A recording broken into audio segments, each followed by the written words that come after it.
Okay, some of you guys in class were asking me how we see a fraction divided by fraction. We kind of worked on that challenge problem at the end, and some of us got a little bit lost. So this isn't going to be something I'm testing on in this chapter in chapter 6, but we will be looking at this more in chapter 7.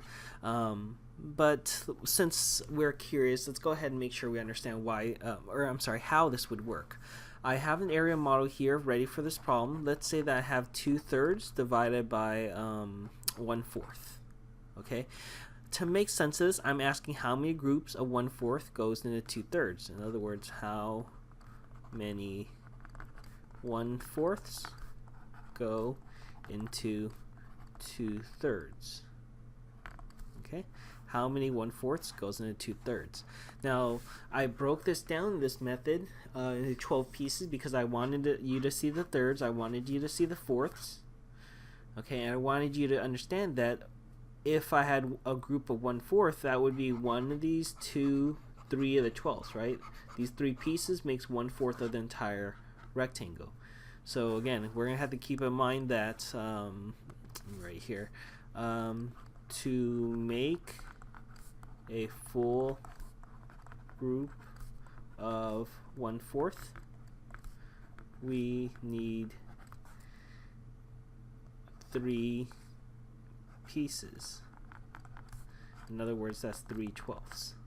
Okay, so I'm going to go and delete this so we can use this diagram. So I am going to shade in what I do have. I have 2/3. I have 1 2/3. Okay, so 1/3, 2/3. Okay, now I'm just gonna go ahead and box in or group up my 1/4.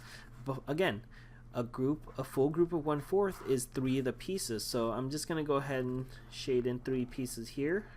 This is one group. I'm gonna shade in another 3 pieces. This is another group. This is another group. So one group, 2 groups.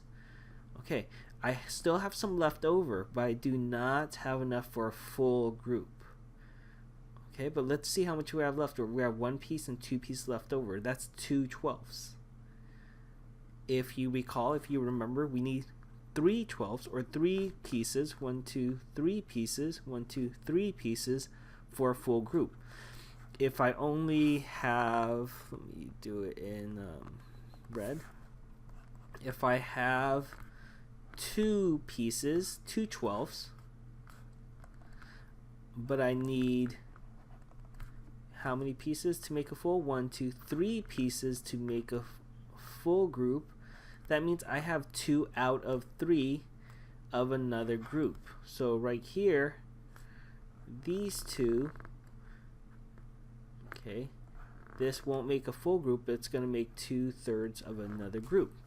So 2/3 divided by 1/4 is going to equal 2/3.